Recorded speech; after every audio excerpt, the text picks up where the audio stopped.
Hi, my name's Jonathan Hicks. I'm back at the Dice Cup, and this evening I'm joined by Steve, Mark, and we just finished playing Fleet, the dice game, which is a roll and write. You can see at the end of the game here, I have shaded in lots of squares and boxes all over these sheets here. You can have two sheets that together make your player board, and the game is played over 10 rounds. You can just about see underneath the shading here, we've worked our way through 10 rounds, and in each round you roll your boat dice, get some income, possibly fishing. Fishing only happens every other round, and then there's some town dice that you roll. So we start off with the boat dice, and the boat dice have got different kinds of fish on them. So the first player would roll them, and the first player takes one thing. So if I go for this cod, for example, then I can shade off the top box. It's always the highest one in the cod. Now I've already filled this out actually in the game, so I could then, if I took the cod dice, fill the next one down. So you always have to fill the highest one, and you're kind of working down. So you keep working down the columns, filling up the boxes.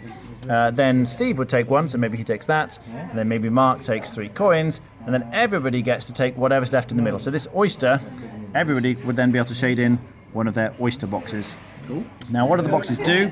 Well, the first box generally is going to do nothing at all, but the second one gets you a license, which is like a special ability, and it matches the column. So for the cod license, I would get to shade in this box, this license. It means that when I launch a boat, I get a coin. Coins are tracked down here, and it's a bit odd, you never really spend coins, you just keep acquiring more and more money here. But whenever you get to fill in a star here, if you acquire enough coins to fill in one of these stars, that lets you fill in any other box across most of the sheet. So these gives you bonus actions effectively, getting the coins, so they're pretty helpful. And then when you actually get to a B, you can see that means launch a boat. So these are my cod boats at the bottom here, and you'd kind of shade in the B, and then whenever you go fishing, so you can see in the alternate rounds, there's like a fishing round that happens. Then each of your boats that you've launched, you can see this is the one where I've shaded in its launched, will catch one fish. So you'd shade in one extra fish on all your boats when you get to the fishing round.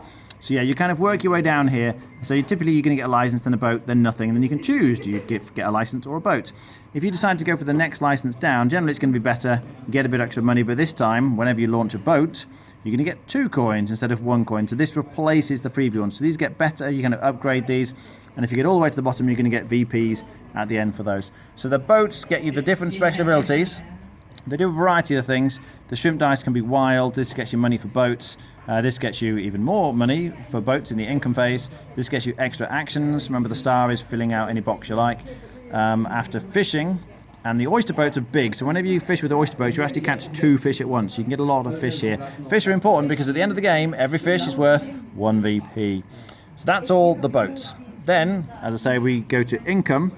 And you might get extra income from places like this, but essentially you're just going to get a certain number of coins. You track it at the bottom here, which might give you more action, as there's a lot of chaining things that can happen in this game. But then after that, we don't have a fishing in the first round, but then you have the town dice. So those dice kind of go away, and we roll the town dice, which has one of the fish dice in it as well, but essentially has a few town actions. So there's the market dice. If you take that one, you're basically going to get money. You go to market and you can sort of sell your fish. So depending on how many fish you've got, you're going to get more coins, which means you're shading more of these, which might give you more actions. You can take the anchor, which is a few specialist boats. So you can take the captain's club and you kind of work your way down here, and every time you're shading a fishing thing, you get to do an extra fishing action and fill out more of your boats. This one just gets you a couple of VPs for launching a couple of research vessels. This one, if you have any full boats, you can say we've got quite a lot of full boats here.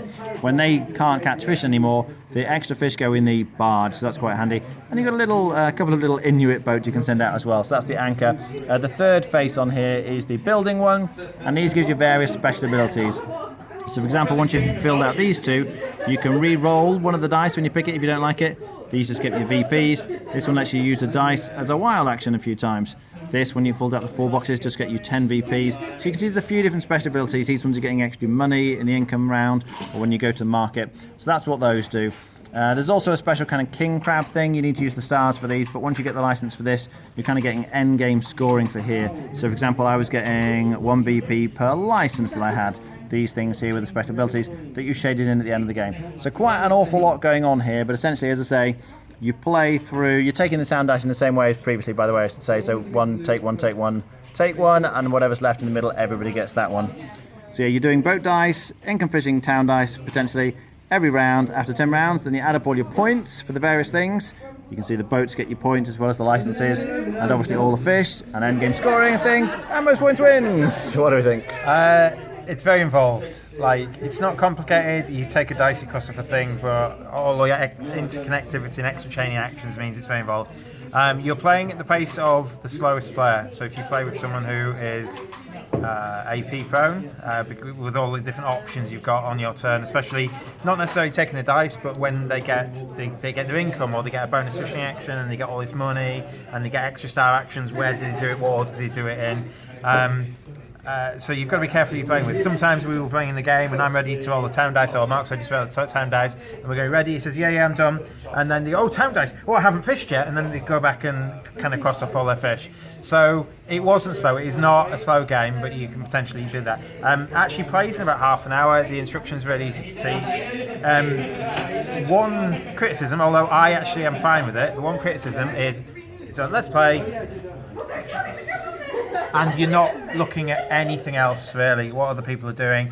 Occasionally, when I've got the choice of the last two dice, I'll have a quick look to see if I want to let everyone have the anchor or the oyster or whatever I've got left on my dice. But that's about it really. There's not much going on necessarily in terms of other people. I felt like there's no difference between the 3-player game we've just played and the 4-player game we played on Sunday. However, I time things better. Obviously, it's not just like who gets the luckiest. You can time things. When do you use your star to take the extra fishing to fill your boats, to get the money for having full boats? If you take that fishing too early, you're wasting potentially future fish that you could fill your boats with. The first time I played, I really capped out. I got tons and tons and tons and tons of money, and then towards the end of the game, last 2 rounds of the game, I was wasting it. I couldn't fit any more money in. So obviously, money's really good because it gets you the most bonus actions as you're crossing off the money. But if you do it too much or too little, there's that. It's a really good game. Okay, Mark? Yeah, as far as roll and rights, this is probably the most, not most complex, but certainly one of the most in depth. It's the remembering of all the things that chain together. As Steve said, after this phase, you need to this. Every time you launch a boat, you need to do this. And that can make a big difference to you having to remember that and keep up that while trying to do other things and making it all combine together very well. There's clearly enough different strategy in this game that you can do different things. I don't know if some are better than others that need to play it more. You're ultimately limited to some extent to the whim of the dice, but there might be a preferred way of like, I like taking the shrimp and trying to do it this way as opposed to the people doing the oysters. But yeah, it's the depth makes it probably my preferred of all the roll and rights, which I don't generally love roll and rights that much, but this certainly has quite a lot to it. I don't know if I'd want to play it tons and tons and tons, because as Steve said, it is quite heads down. You ultimately only really have any effect on the players on either the remaining dice, or there are some end game scoring that only one person can take. So if you get there first, you can maybe do something else in. But offer, I suspect if they're doing well enough, they'll be able to score max points on any of those. Rating? I would give it a 7.5. Steve? It's not my favourite roll and right, but in half an hour, the amount of things you're going through your head when you're going, it's really good. I'd give it an 8. Okay. Yeah, I think it's fantastic. I do generally enjoy roll and rights, particularly the ones that have lots of comboing and chaining actions, and this definitely does that. There is very little interaction, as they say. It is heads down all the way through. But honestly, that doesn't bother me because it is very quick once everyone knows what they're doing. As Mark said, it's very easy to forget things the first couple of times you play. It's like, oh, I keep remembering every time I launch a boat, I should be getting some money or whatever it is. It's easy to forget. But once you get into the swing of it, once you know how to chain all those different things, it's just so satisfying. I find it really, really immersive. And each time you play, you can try a different kind of fish because you really want to max out those fish tracks. You don't want to do a bit of everything. You want to concentrate on 2 or 3 of them. And they each give you bonuses in different ways. So it feels like there's lots of different strategies you can potentially take. And I always find it very enjoyable deciding which strategy I'm going to go down this particular game. So I thought it was great. Really enjoyed it. I would give it an 8.5 out of 10. All right, thanks for watching. That was Fleet, the dice game.